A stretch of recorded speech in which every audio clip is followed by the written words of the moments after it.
What up, Fight World? It's your boy Ego, and I'm back with some more boxing. So, I want to give you guys some updates on Amir King Khan and some of the things that have been popular and going on in the sport of boxing regarding Amir Khan.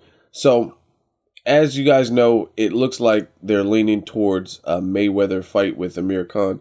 I've told you guys vehemently that I don't want to see Amir Khan versus Khan in comparison to many of the fights that are out there and the fights that are available.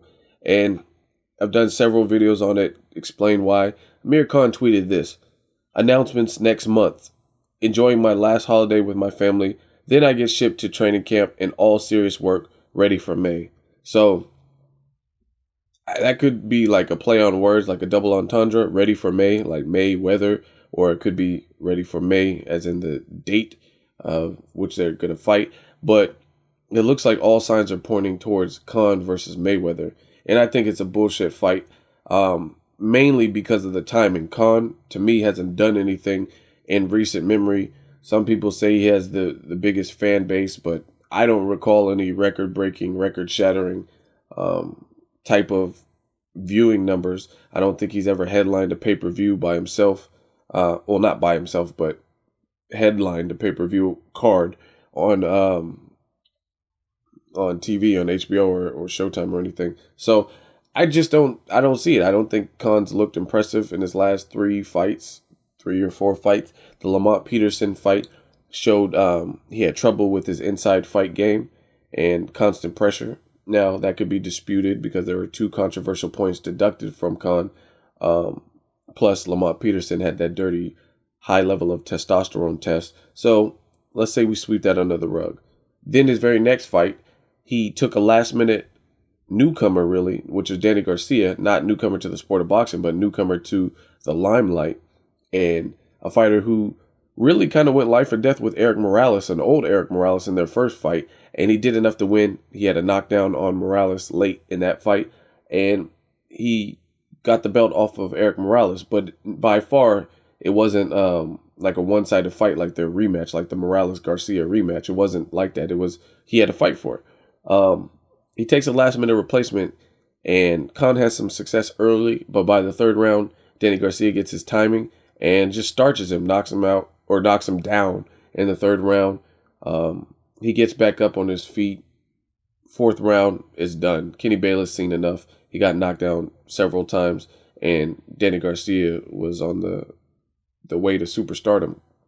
So that's one thing. Switches trainers, leaves Freddie Roach, gets with Virgil Hunter, and he fights Carlos Molina, which that's not impressive. That's a guy coming up weight with no power.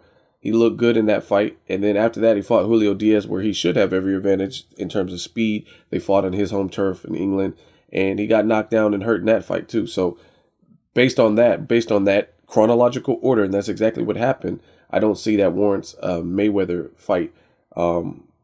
Based on, I don't know. I just don't do the popularity contest. He can have all the fan base in the world. See, the thing with Canelo is Canelo's popular. Canelo had a fan base, but he brought more to the table than the fan base. He brought the intrigue of the fact that he was undefeated. He brought the intrigue of his size. A lot of people were like, damn, this dude's too big for Mayweather, and they were fighting at a higher weight. So, excuse me.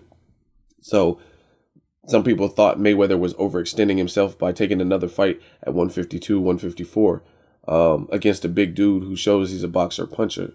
So, and he had belts. So aside from just the fan base, he brought other things to the table. At the moment, correct me if I'm wrong, but Khan has no belts. He hasn't looked extraordinary in his recent performances, so he's not undefeated. We know that. Some people are claiming he has the fan base.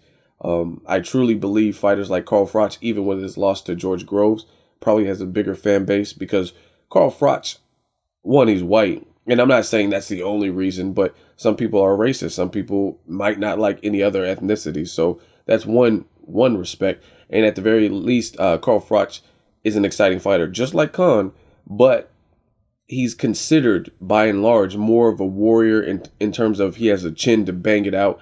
And have some come from behind wins like Jermaine Taylor or the win with George Groves because he has a chin. So I think people view him as more of a sturdy fighter than Amir Khan. Amir Khan has looked shaky or gotten hurt, and and a lot of his high-profile fights, like his fight with Maidana. Speaking of Maidana, Khan also tweeted this. Saw the Broner versus Maidana fight. He goes down twice and gets schooled, but people say I don't have a chin. I was the one who put Maidana down. And that's kind of skewed. I give Khan credit for beating Maidana because, again, Maidana's always a tough customer, always a game opponent. But this was a fight at 140, which was a weight Khan was already comfortable with fighting. Unlike Broner, Broner had his second welterweight performance. His first one was against a light puncher, so he might not have known how serious it could get in the welterweight and how different the punching dynamic is 2 weight classes above what he was used to fighting at. So that's one dynamic for Broner. And I'm not making excuses because I've went in on Broner plenty of times in recent memory after his performance against Maidana. It sounds like he just bit off more than he can chew. He thought he was the shit and invincible, and Maidana brought him back down to earth and back to reality and showed that they have weight classes for a reason, etc., etc. So as far as Khan's comment, it's kind of skewed because, again, he fought Maidana at 140, a weight that they were both comfortable and had fights at. 2, he knocked Maidana down with a body shot, which was a great shot. Maidana looked like he might not even get up, so props to Khan for that. However, late in the championship rounds, Khan, like the last 4, he was pretty shook. He looked like he was on his way out. He did get some assistance from Cortez. I forgot who was refereeing, but I remember the referee was kind of butting in.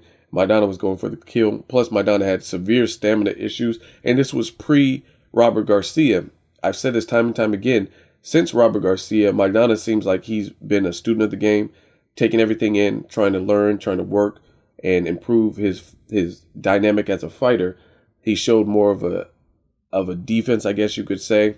I mean, not a tremendous defense, but he showed improvements, subtle improvements in certain fights. It shows more than others. He showed he's much better with the jab, and just a lot of just fundamentals. Maidana has improved. So Broner was knocked out or knocked down and almost knocked out by Maidana, but the dynamics are very different from the Khan fight. And if Khan feels differently, I would love to see a Khan versus Maidana rematch at 147 and have Khan face him at 147 for his first fight, see how he does. Because, again, Khan has the speed, but I still think his chin is shaky. So, I don't know. I'm not on board with the Mayweather-Khan fight, and it looks like that's what's happening, unless this is some big hoax. So let me know what you guys think. Mayweather versus Khan. What do you think would happen in a Khan versus Maidana rematch? And do you agree with Khan's tweets? Leave me a comment. Let me know what you guys think. As always, hate, comment, or subscribe. Till next video, it's Ego signing off.